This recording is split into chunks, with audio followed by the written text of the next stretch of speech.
नमस्कार, बिहार मिथिला न्यूज़ में आपका स्वागत है। मैं हूं मनोज।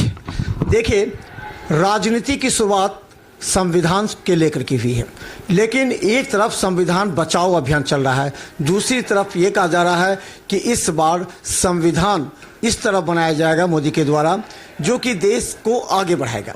तो दो पक्ष हैं, एक संविधान बचाने की लड़ाई लड़ रही है, दूसरा संविधान को मजबूत करते हुए विदेशों तक पहुंचाने की। लेकिन इसके बीच कई ऐसे राजनीतिक दल हैं जो अपनी आइडियोलॉजी पर खड़े हैं।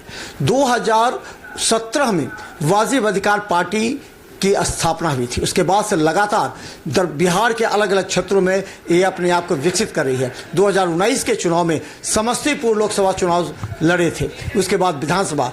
और हम बता दें, सबसे पहले आपका स्वागत है, अपना परिचय दें। धन्यवाद। मैं विद्यानंद राम, राष्ट्रीय अध्यक्ष वाजिब अधिकार पार्टी, सह वर्तमान में 7 झंझारपुर लोकसभा निर्वाचन क्षेत्र से। कल आप नॉमिनेशन किए हैं? जी हाँ। अच्छा, एक बता दीजिए कि आपने वाजिब अधिकार पार्टी को किस लिए, कोई आइडियोलॉजी होगा? एक आइडियोलॉजी है जो कि कहा जाता है कि संविधान बचाओ, एक आइडियोलॉजी है कि मोदी के हाथ को मजबूत करना 400 पार। तो आप कौन से आइडियोलॉजी पर चुनाव लड़ रहे हैं? हमारा आइडियोलॉजी परम पूज्य बाबा साहब अम्बेडकर के विचारों की आइडियोलॉजी है, जहाँ समता, स्वतंत्रता और भाईचारा की बात कहा गया है। हम भारतीय संविधान में विश्वास और आस्था रखते हैं और सबके साथ बराबर का इंसाफ हो, इसमें विश्वास रखते हैं। वाजिब अधिकार पार्टी, वाजिब बात, बाकी सबको जोरों साथ, ये मेरा अभियान है। अच्छा, एक बात और है कि चुनाव में जानते हो लोकसभा में जो एक गैप होता है वोट बैंक का, वो दो आइडियोलॉजी पर है। तीसरा कहाँ से बीच में आ गया और तीसरा को कितना जनता समर्थन दे पाएगी? कितने वोट आपको लाया है? 2017 में हमारी पार्टी की स्थापना हुई। कम दिनों के अंतराल पर 2019 में जो लोकसभा का चुनाव हुआ, 29,000 से ज़्यादा वोट ला करके वाजिब अधिकार पार्टी ने तीसरा स्थान प्राप्त किया था विगत चुनाव में समस्तीपुर से। और मेरा विश्वास है कि कम दिनों में भी हम आगे बढ़ेंगे और लगातार 2020 में विधानसभा का चुनाव लड़ा, 2024 में हम लोकसभा का चुनाव लड़ रहे हैं और आने वाला दिन में बिहार में हमारी सरकार बनेगी, मुझे विश्वास है। अकेले तो बन नहीं सकते, किसके समर्थन करेंगे आप? किस आइडियोलॉजी को, बीजेपी को या फिर आरजेडी का जो महागठबंधन है? अकेले तो सरकार बना नहीं पाती कोई बड़ी बड़ी पार्टी। आप किस? 40 साल तक कांग्रेस ने राज किया है, पूरे बिहार में, देश में राज किया है। और कांग्रेस के राज के बाद जो लोग जनता दल आरजेडी वाले लोग हैं, वो लोग को भी लोगों ने 15 साल देखा है। और ये 15 साल से ज़्यादा से श्री नीतीश कुमार जी का अगुवाई में कभी बीजेपी के साथ रहते हैं, कभी बीजेपी से अलग होते हैं। इन लोगों के साथ मिल करके इन लोगों ने चुनाव को भी लड़ा और सरकार भी चलाया है। परंतु जनता जिसको आजमा चुकी है, आजमाए हुए को आजमाना कोई बहुत बड़ी बात नहीं है, बेवकूफ़ी है। और आजमाना हो तो नहीं आजमाओ। ये दिल्ली में बैठे हुए भारतीय जनता पार्टी और फिर यहाँ राज्य में भी बैठी हुई है कंबाइंड गवर्नमेंट के रूप में, इन तमाम लोग को तो देख रहा है। इसलिए जनता एक नए विकल्प की तलाश कर रही है, जिसमें वाजिब अधिकार पार्टी नए विकल्प के रूप में आज सामने आ रही है। हम लोगों ने एक मोर्चा बनाया है, उसका नाम है डेमोक्रेटिक सोशल अलायंस, जिसमें हमारे साथ अन्य कई घटक दल भी हैं जो छोटी छोटी पार्टियां हैं। उन छोटी छोटी पार्टियों को मिला करके एक बड़ी जमात बना रहे हैं। और जहां संविधान बचाने और संविधान के खतरा में लाने की जहां तक सवाल है, जो लोग आज संविधान बचाने की बात करता है, जरा उनसे पूछिए, ये जो संविधान बचाने की बात करते हैं, आज 15 साल में उन्होंने संविधान के तहत अति पिछड़ी जाति को पिछड़ा में, अनुसूचित जाति में शामिल किया और पिछड़ी जाति को अति पिछड़ी में शामिल किया। तो ये तो खुद संविधान तोड़ रहे हैं। पिछड़ी जाति में जो लोग थे, ये दांगी जैसे समाज के लोग, बड़े मजबूत वर्ग के लोग थे, उसको अति पिछड़ा में ला दिया।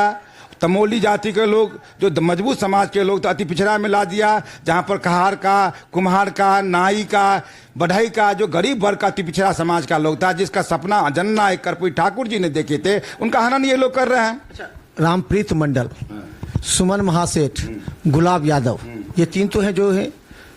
तो आप उसमें किस तरह उन लोगों को लेते हैं? तीनों प्रत्याशी से अपनी मुकाबला किस तरह? वोट क्या राज है? बाबा साहब अम्बेडकर ने संविधान बनाया है, यहाँ वोट का राज है। वोट के राज में हमें अनुसूचित जाति के 20% आबादी, हम अकेला कैंडिडेट लड़ रहा हूँ। क्षेत्र में कभी घूमे हैं या क्षेत्र में जाते हैं? कार घूम रहे हैं। अभी कुछ दिन पहले भूतहा में परम पूज्य बाबा साहब अम्बेडकर के मूर्ति का अनावरण समारोह हुआ था, हम लोग उसमें थे।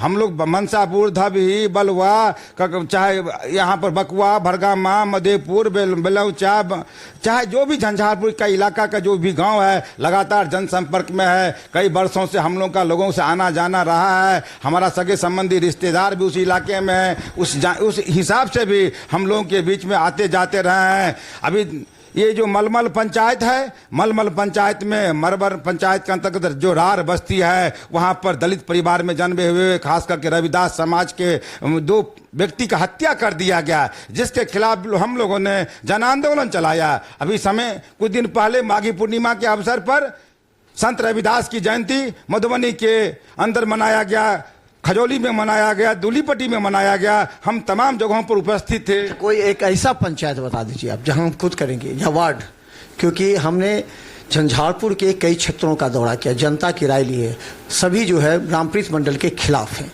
तो रामप्रीत मंडल के खिलाफ जो वोट बैंक है, क्योंकि जानते जिला परिषद अध्यक्ष हैं गुलाब यादव की लड़की, वहाँ पर जिला परिषद है, तो वहाँ वोट का बंटवारा हो जाएगा। कौन सा ऐसा पंचायत है परफेक्ट या वार्ड जहाँ पर हम अगर जाएँ तो वहाँ लगे कि हाँ विद्यानंद राम की पहचान है, वहाँ पर वोट मिल सकता है? आप जिस भी पंचायत में चले जाएं, मुझे विश्वास है कि जनता गोपनीय रूप से हमारी समर्थन में है। तो हम बता दें, लगातार हम आपको दिखा रहे हैं, क्योंकि झंझारपुर लोकसभा क्षेत्र हम जाकर भ्रमण कर चुके हैं।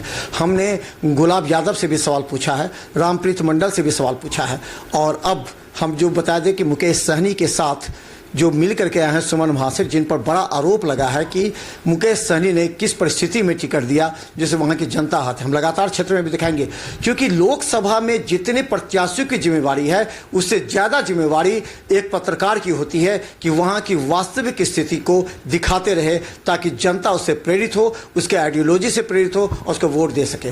वाजिब अधिकार पार्टी के नेता प्रत्याशी जिन्होंने झंझारपुर से नामांकन कर दिया है और जनता का आश्वासन दे रहे हैं, हम इनके साथ क्षेत्र में भी जाकर देखेंगे कि इनकी आइडियोलॉजी पर कितने लोग वोट देने के लिए तैयार हैं। देखते रहिए बिहार मित्र न्यूज़, यूट्यूब में सब्सक्राइब कीजिए। धन्यवाद।